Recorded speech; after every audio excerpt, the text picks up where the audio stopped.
Every world voyage we take, it begins by taking a pleasant 2-hour drive from our house in Costa Rica to the airport with our friend taxi driver Adolfo. No, Ahmed, it's not an oasis we are driving through, but being the rainy season of Costa Rica when the whole country is an oasis of lush green. A quick stop at the souvenir shop for our grandchildren in our small but spiffy Liberia airport, and off we go.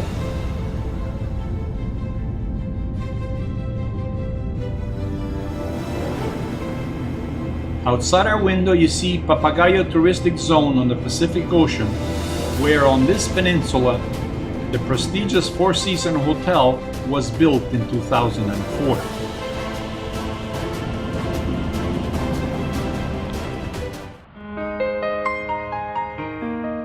All our voyages include a stopover to visit our family and friends in Montreal, Canada, and partake in all social events that once before COVID-19 were possible.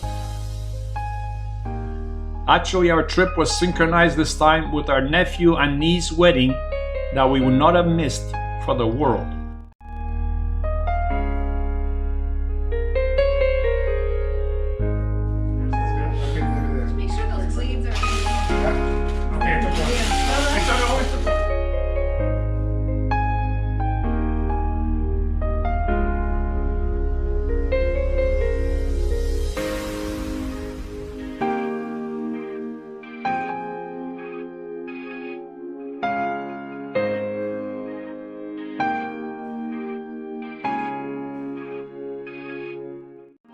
We are finally off, after 2.5 years of planning this trip, hoping that we did all our homework thoroughly. Our planning included the selections of the 8 countries we chose to explore, the 24 hotels, the 2 small cruises, 2 beach resorts, the coordination of 27 flights, had all the vaccinations, obtained all the visas, and also the international license to drive in Oman.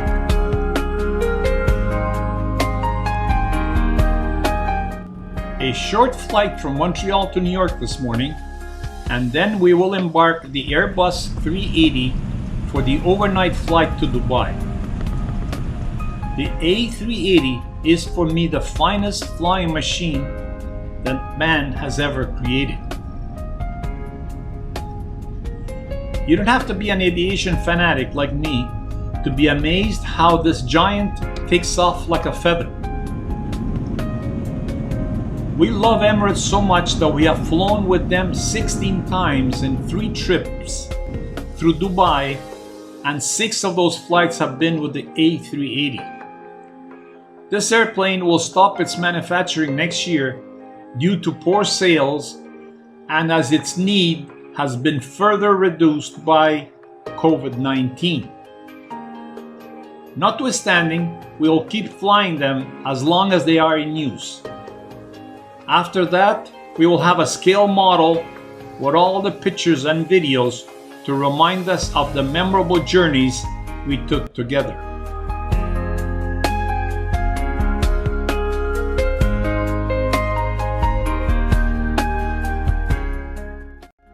These long flights give me plenty of time to work on my extensive travel logs that I do religiously every night, rain or shine, no matter how late at night, nor how strenuous the travel day has been. Most of you have received them, and if you like to read them again in detail, please pause the video on each page.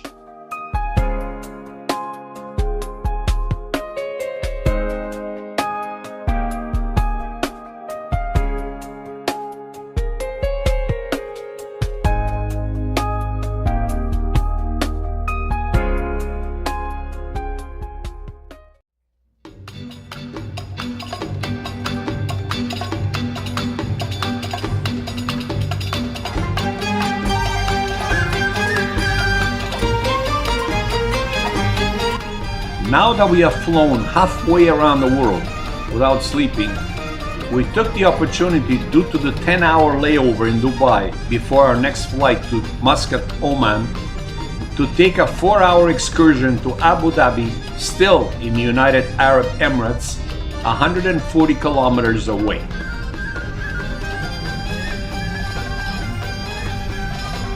Whenever we travel, we are very aware of the surrounding geography so that we can maximize sightseeing with all the time we have available.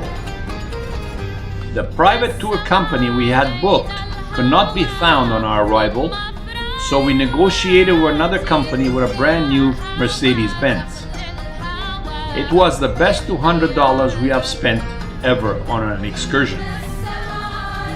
It was a pleasant drive, as in getting out of Dubai on the E11, it looked like driving through a young forest of skyscrapers we all have witnessed sprout during our lifetime.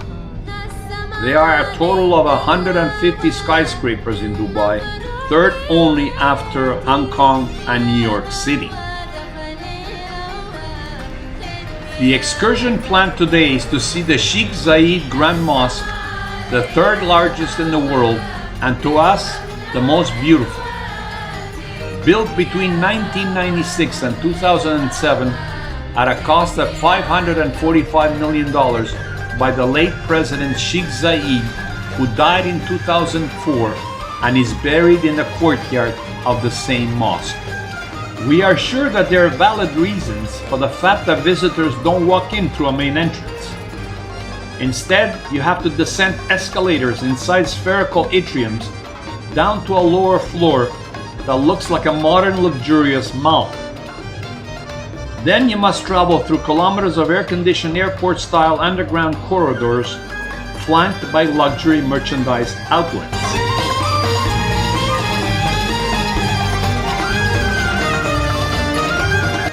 Finally, you arrive to an area where you're asked to digitally register your name, where you come from, but entrance to the mosque is actually free. It's the Taj Mahal of the Muslim culture, built in gleaming white marble, and it's a perfect geometric symmetric masterpiece using the many lasting construction elements like the 100,000 tons of Macedonian marble, crystals, ceramics, and gold. Perhaps you did not know that the mosque was built by the Italian prime contractor named Impregilo, with 3,000 workers and 38 subcontractors.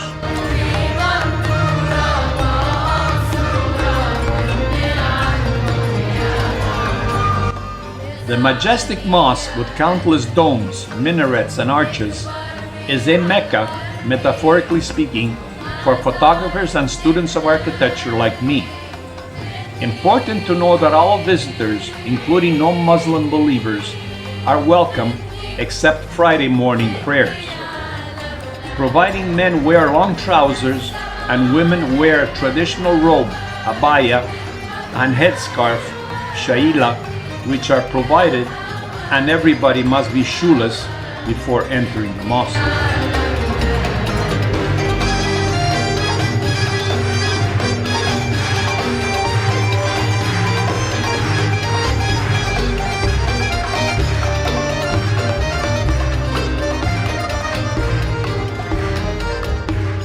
The most magical promenade of this mosque are through these ornate, never-ending colonnades overlooking the interior courtyard that can accommodate 40,000 worshippers, which must be the most photographed area of the mosque.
main prayer room you see here is accessible only to Muslim believers in proper attire. It has the world's largest hand-woven 60,000 square foot carpet weighing 35 tons and has 2.3 billion knots. This prayer room holds 7,000 worshippers, and above the central dome, it showcases a large, beautiful Swarovski crystal chandelier. This year, 2019, 6.6 million visitors came to admire the mosque. We were not able to stay to see it at night, which is magical, having seen night pictures. It's a pleasurable experience for the whole family, as traffic flow is well marked and guided, and there are free trolleys to drive you to the exit points.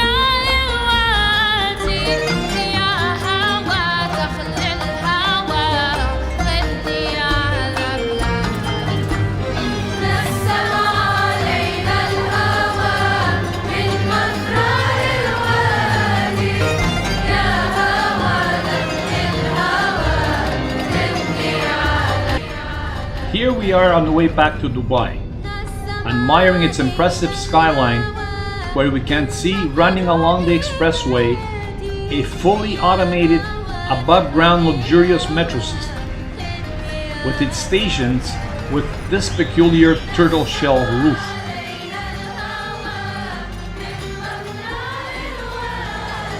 Back home, it seems, as Dubai Airport has been the main hub we use due to the fact that we fly Emirates Airlines. This airport has since become the airport that receives the world's largest number of international passengers in the world.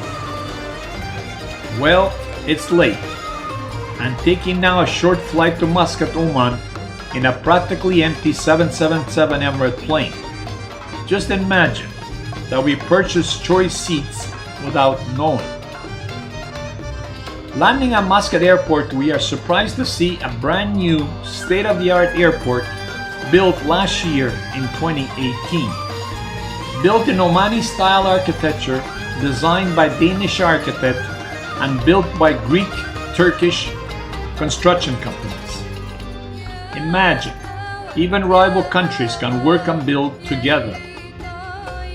Love this modern airport as it's designed with travelers in mind, having plenty of comfortable seatings, workstations, and electrical charging areas.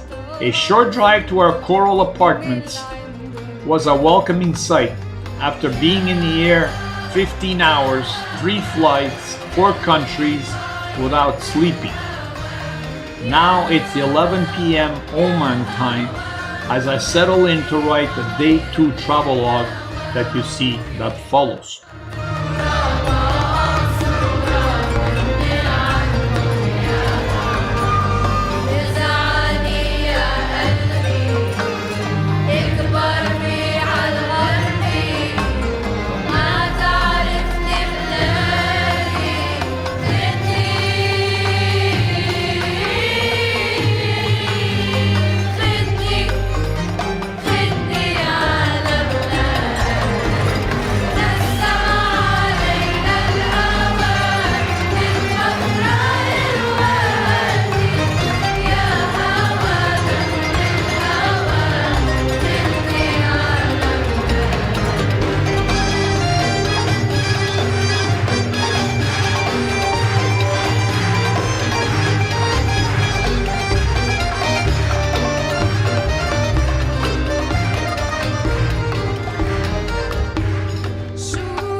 The absolute monarchy of the Sultanate of Oman lies in the strategic Arabian Peninsula. It's a country of 309,500 square kilometers, mostly desert, and the rest very little arable land and water. It's a neutral, moderate country of about 5 million people, which 86% of them are of the Muslim faith. Oman is considered by some the Switzerland of the Middle East, since it has mediated past Middle East conflicts. The capital of Oman is Muscat, with a population of 1.7 million, where we will be based. In 2012, the city was chosen as the capital of Arab tourism and selected by Lonely Planet as the second best city to visit in the world. Even though it's remote from Middle East conflicts, not many tourists once visited Oman. Actually, not long ago, Oman did not have a single hotel.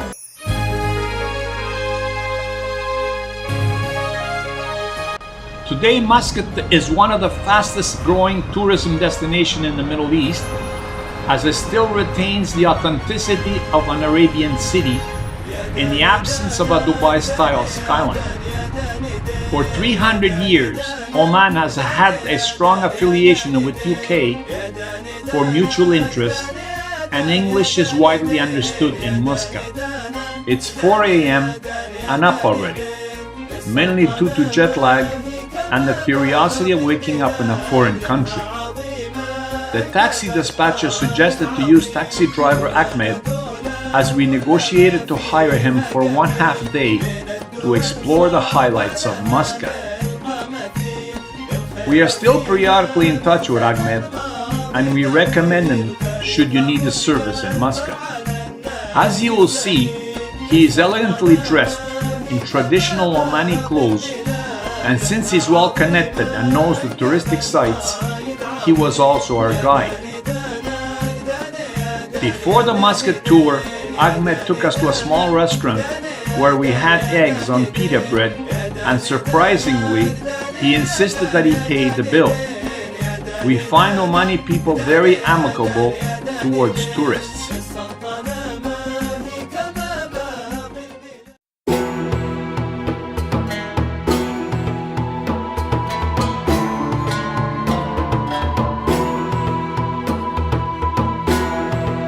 Not to come in conflict with prayer time, the Sultan Qaboos Grand Mosque was the first stop this morning. It took almost 7 years to build by the British firm Carillon, as it was completed in 2001 with 300,000 tons of Indian sandstone. As you know, the landmarks in Europe are churches. In Islamic country, they are instead mosques, and this one is no less impressive. We love the grounds of this mosque and be prepared to walk for miles from building to building.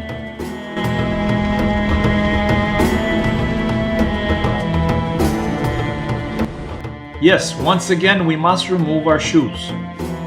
I was mostly impressed by the Indian woodwork, but the carpet and chandeliers were the highlights which will follow.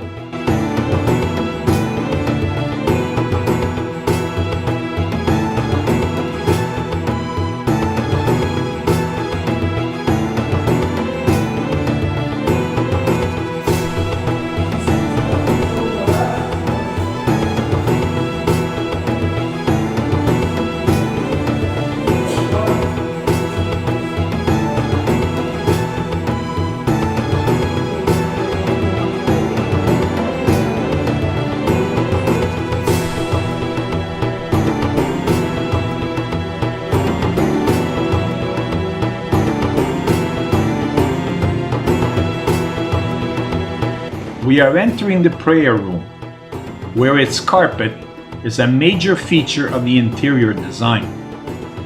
It has 1.7 trillion knots, weighs 21 tons, took 4 years to produce, and brings together the classical Persian Tabriz, Kashan, and Isfahan design traditions.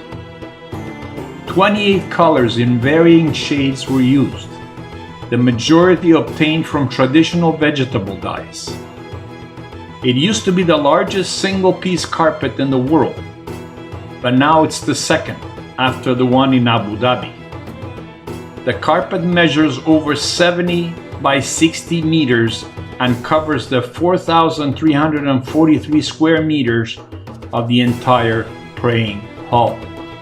This chandelier below the main dome is 14 meters tall and was manufactured by the Italian company Faustic. It used to be the world's largest chandelier before again being replaced by the Sheikh Zayed Mosque in Abu Dhabi. It weighs 8.5 tons, includes 6,000 crystals, 1,122 halogen bulbs, complete with dimming system, and includes a staircase for maintenance within the chandelier. Imagine. It's one of the most beautiful chandeliers I have ever seen. I know that. 100 meters, the tall one, number 5. Does anybody go up there or not? Go. Huh? You want to go? Can I go? Go, but far away for you. Why? You old man, not healthy, go. I make it. You don't have the sun in your eyes. You have to think about photography.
Yes, of course. And your compassion and your mercy, your compassion, your forgiveness is finite compared to God's. Because we are compassionate, because God is compassionate. Today, thanks to Ahmed, it was for us the first experience to have direct personal contact with a promoter of the Muslim faith. Although it was a given that he was not going to convince us to switch faith, he was very eloquent in comparing Islam and Christianity with his impeccable English that he studied in the USA and England. He's the one that designed us. We cut it short, otherwise we would have been still there as we received a parting gift, a copy of the Quran, the Bible of the Muslim faith. God, with unbounded forgiveness and love and compassion and mercy, He can forgive. You understand? Where the Islam. Next on the program, and not to be missed, is the Royal Opera House, built in 2011, which is Oman's premier venue for musical arts and culture. The Royal Opera House reflects unique contemporary Omani architecture and has a capacity to accommodate a maximum of 1,100 people. The Opera House had an impressive first season with performances by Placido Domingo, Andrea Bocelli, and soprano Renee Fleming. The venue is sleek with a touch of Omani and modern materials that was designed by architect Wimberley Allison Tong and Gu, a great example what money can even build in the desert. We really tried to see a performance here, but nothing of interest scheduled during our stay. Here is a glimpse what a performance would look and sound like at the Muscat Royal Opera House.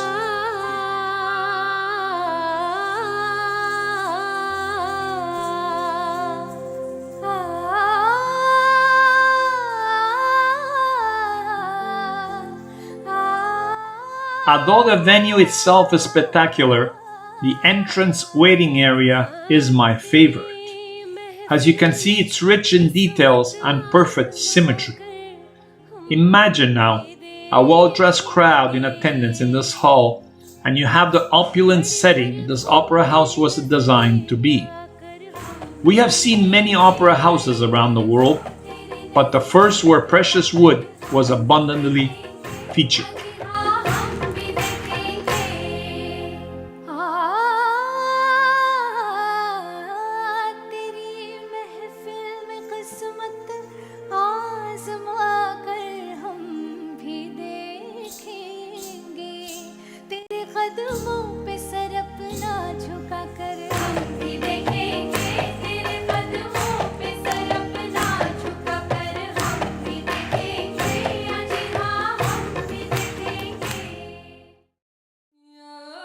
Linked to the opera house, there is a cultural market with luxury shops and restaurants to stroll through prior or after nightly events.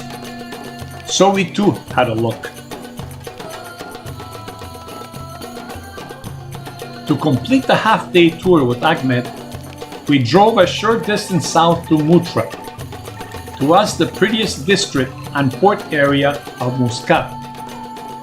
This old town, crowned by Al Jalali Fort on the left, was built by the Portuguese in 1580 to protect the harbor after Muscat had twice been sacked by the Ottoman forces.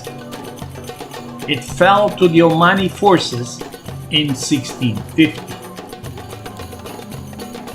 Drove then by the royal residence, then had lunch here at this recommended restaurant.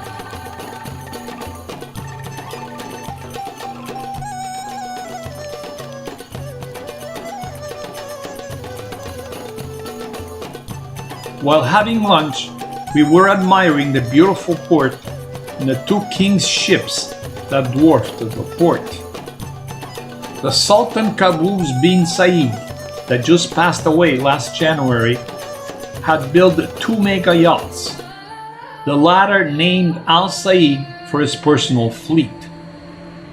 The latest version, received in 2008, is 508 feet long, and it's the world's second largest yacht. Imagine, it has a concert stage that accommodates 50 musicians. A short visit to the seaside this afternoon for coffee, and then supper at our rooftop restaurant, and we will call it a night. Yes, after riding the travelodge.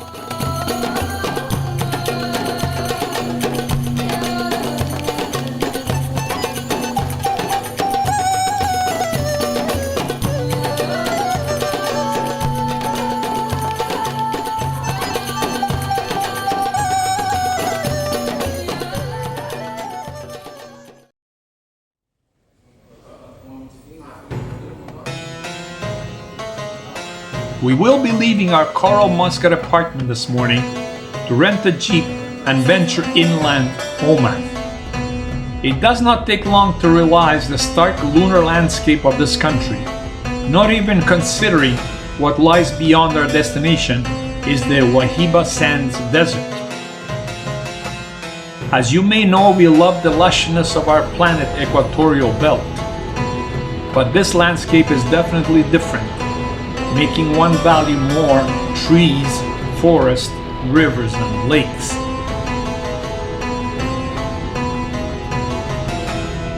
Above you see the sign to Nizwa that we will visit on our return. Today we are taking an excursion to a plateau over 2,000 meters above sea level. Michela was concerned about this 2-hour drive in a never-traveled foreign country, plus the fact that we had to climb so high in such a short time. Instead, it was not a problem at all, with the exception of this checkpoint verifying that we were indeed at the wheel of a 4x4, a requirement to travel this journey. Actually, our Jeep, being automatic, had the hardest time instead, gasping for air at every climb in trying to change gear.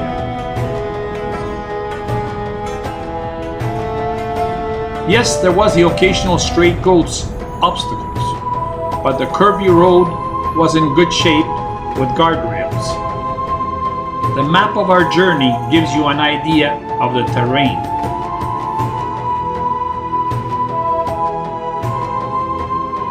We arrive at the Anantara Al Jabal Al Akhtar Resort, knowing for their slogan as the highest 5-star resort in the world.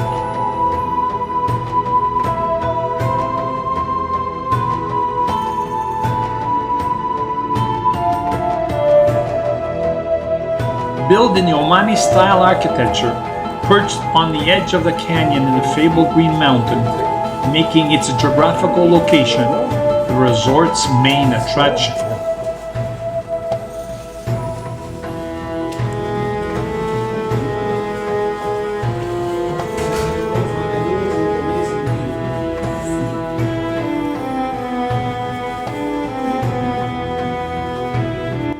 In the canyon from our terrace, we see the small, authentic Saik village, and beyond, a palace built by the Crown Prince of Bahrain. Beside the spectacular setting of the resort, people come for the fresh air, as the usual contrast in temperature between Muscat and here is 5 to 10 degrees centigrade lower. So a sweater is needed at night, and swimming in this pool is for the diehards only, especially for us coming from Costa Rica. Yes, the pool is heated at 27 degrees, but once you get out, the reality of the mountain climate becomes a reality. We see that the resort caters mainly to couples and young families.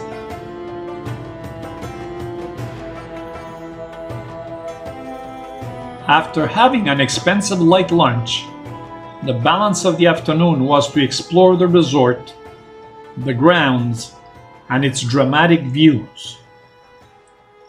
Supper for us is also a highlight of the day, reminiscing with the waiter about his incredible Indian.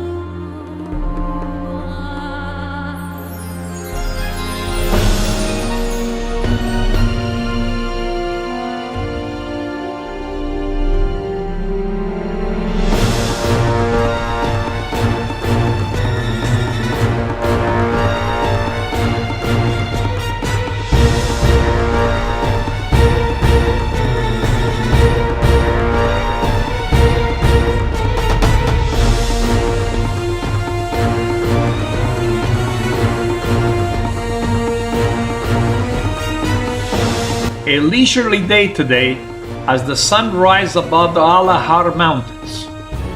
Each day starts with a breakfast buffet as we ponder what we should do today in the area. We were very curious to visit the Omani Saik village, one of 3 that we see from our terrace, where time has stood still for 700 years. So we started our trek with this map in hand down the trails to explore the villages.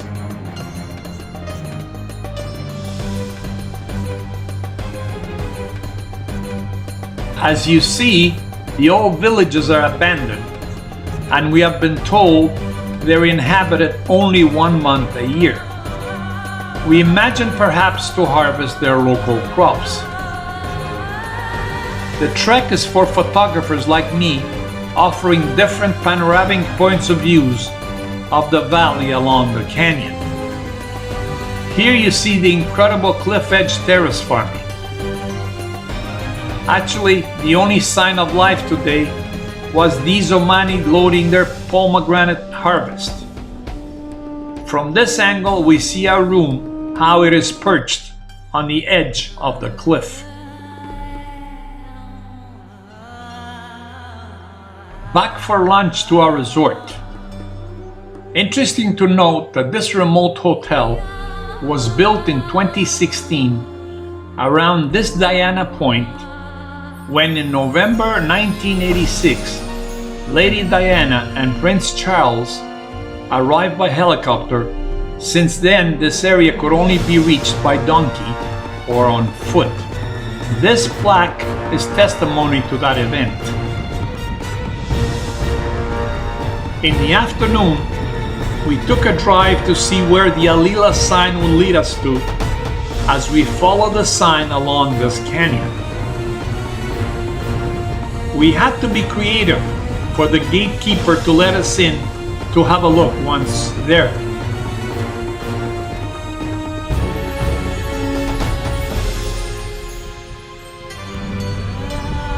Hi, how are you?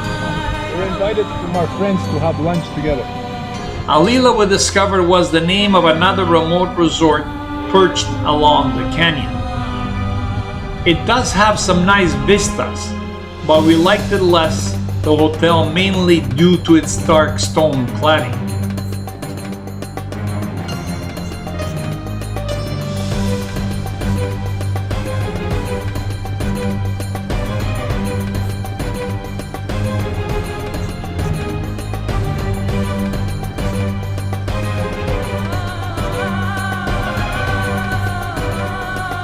We could not resist to try the fruit of this area, the pomegranates.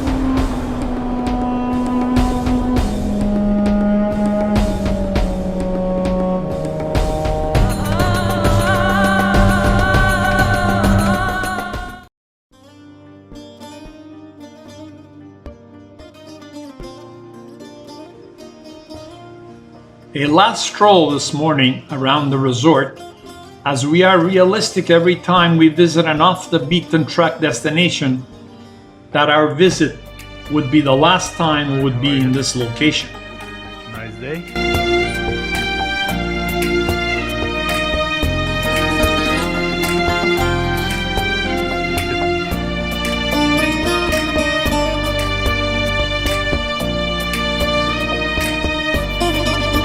والمرأة صارت مسرورة بالعيد وفي يدها صورة فيها سلطان مبتسم عبق السنوات جنى نورا عبق السنوات جنى نورا للعلم وللعلي تفانت ما كانت يوما مقبورا شماء كما نخل البلد.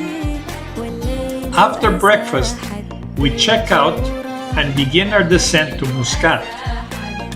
This modern highway that took 7 years to build was built with international standards that steep mountain roads are built with off-ramps in case one would lose their brakes.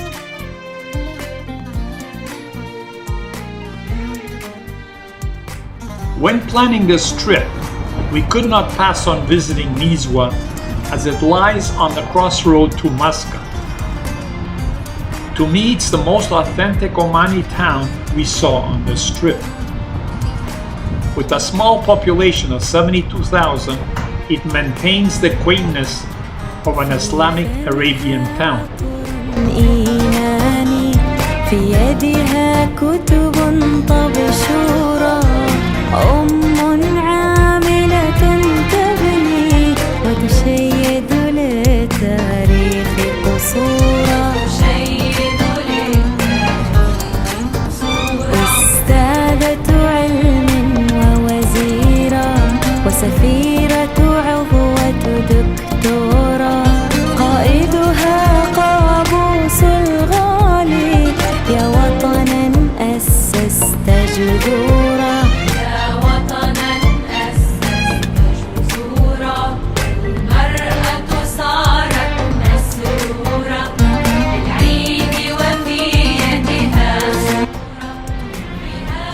main reason for our stop to Nizwa was to visit the town's amazing fort, built in authentic Omani style with the sandy glow and the conical lookout towers. We drove around the walls of the fort until we found this parking lot destined for tourists.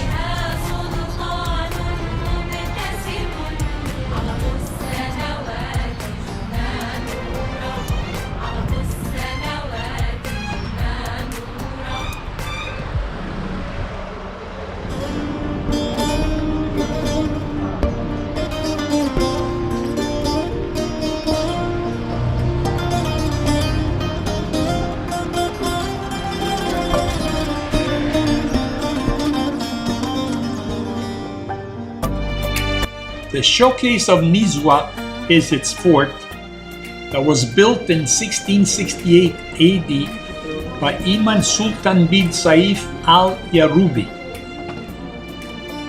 It is Oman's most visited national monument.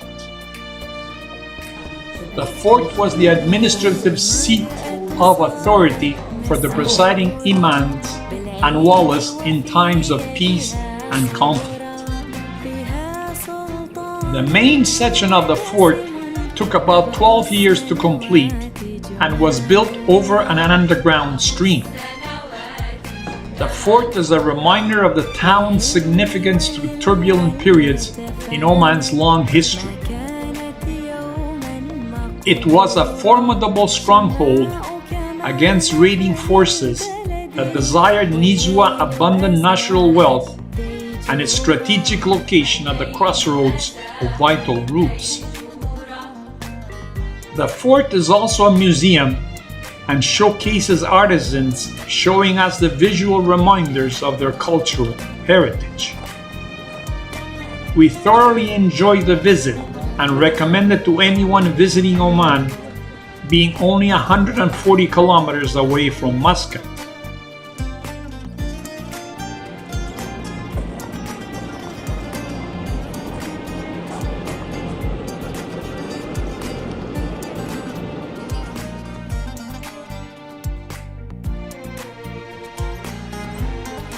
We see mainly European tourists today visiting.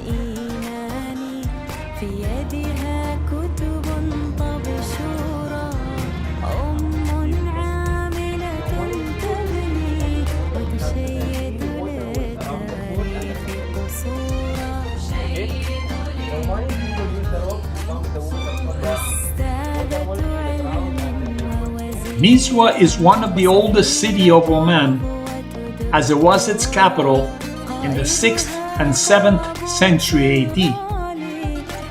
Nizwa is one of the oldest cities in Oman, and it was once a center of trade, religion, education, and art.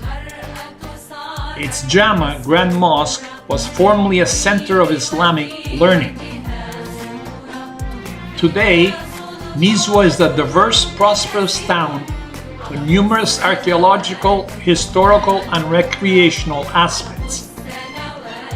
Nizwa is a center for dates growing, and it's the marketplace for the area.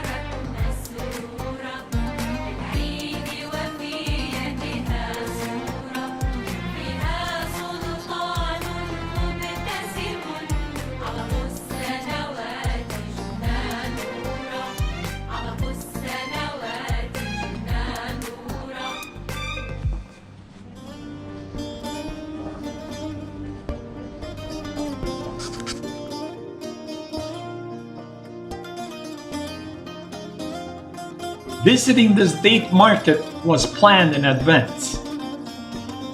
Dates are an integral part of Omani culture, as there are 250 types grown in Oman and 20 displayed in this market alone.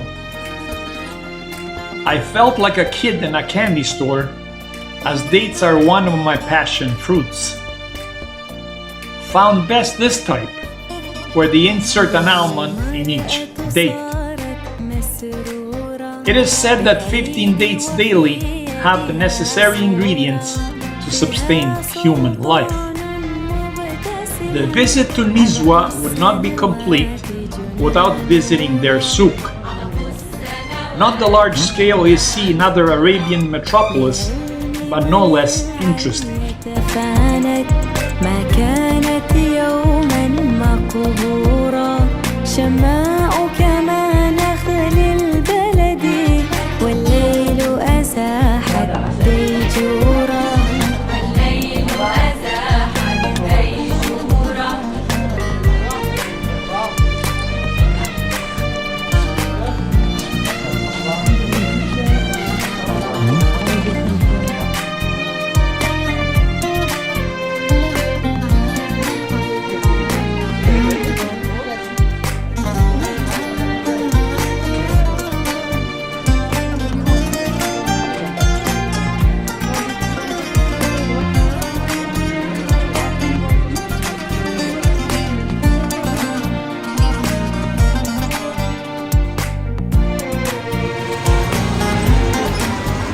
في فمها عطر إيماني في يدها كتب طبشورة عاملة تبني وتشيد للتاريخ قصورا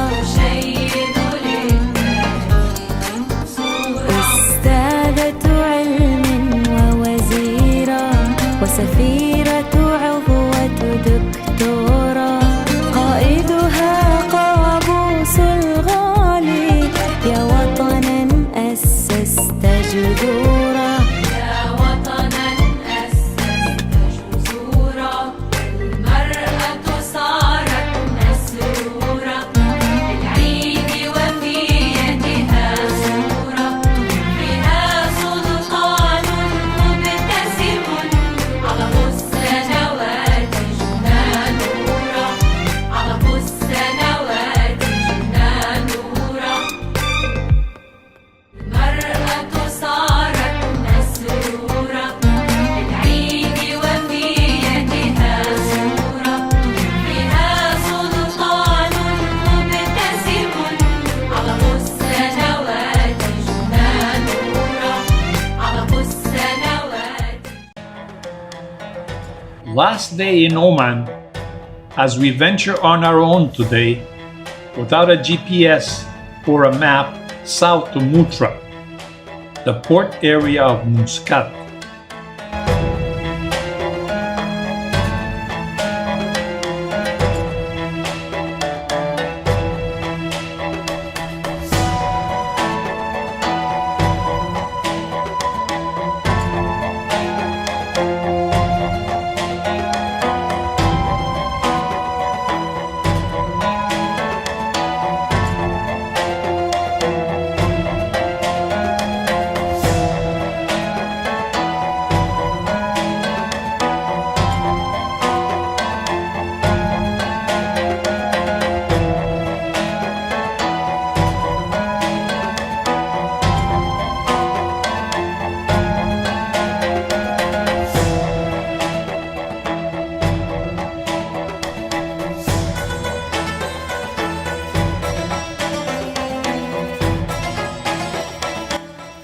As you know, we make it a point to visit the local markets, and today our return visit to this pretty town was mainly to visit the market.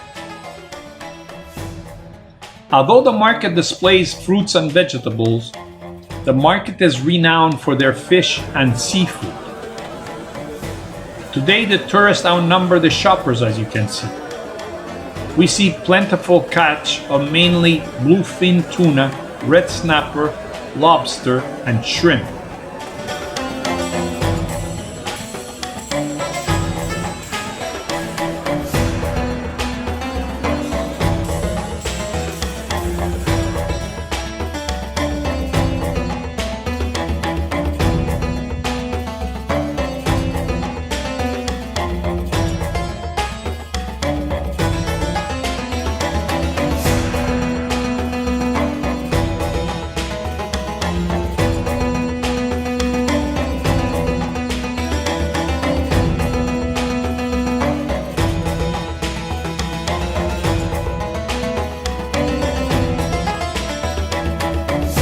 We then visit the underground Mutra Souk, and really love these Persian lamps. We then visit the Mutra fort built by Portuguese in 1580 to guard against invaders. Today, its elevated strategic location offers the best views of the Bay Port and Cornice. The Cornice is a fancy word for a boulevard on a promenade that skirts the Mutra Bay.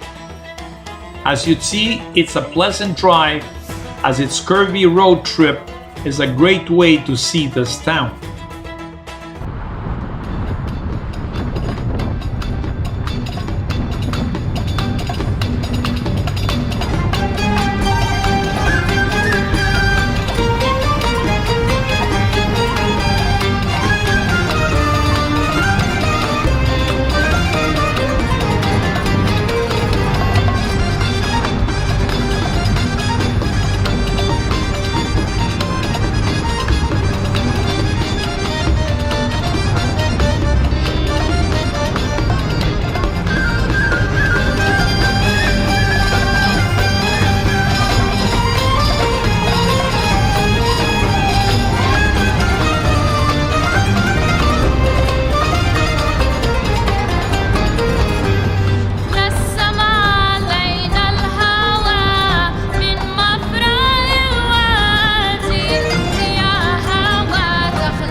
As we stop once again at the market, that its modern design is shortlisted for an award. The immaculate government buildings of this town are carpeted with super green lawns that are in stark contrast to the lunar landscape.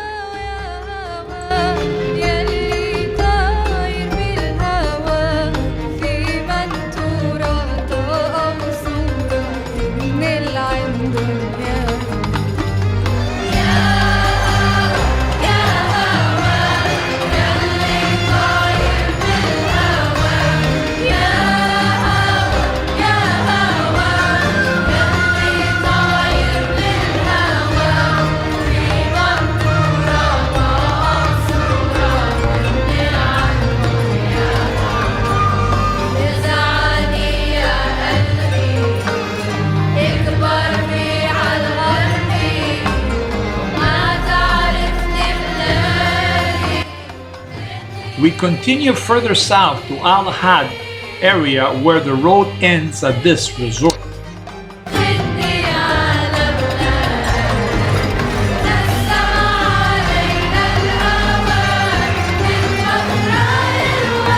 It's a 3-hotel, 124-acre resort, an area worth visiting. Here we asked for directions, as most of the exits we took prior we ran out of asphalt. We had not mentioned that the 6-day Oman excursion, we had added it to the Indochina venture due to the fact that it was close to Dubai hub and had air connection with Emirates Airline. We are glad that we did visit this neat desert country with friendly people, as you have seen. As we drove pre-dawn to the airport, we were flagged down by a policeman. It turned out that the highway was so well lit that I did not have the need to turn the headlights. They were very courteous in letting us know to turn them on.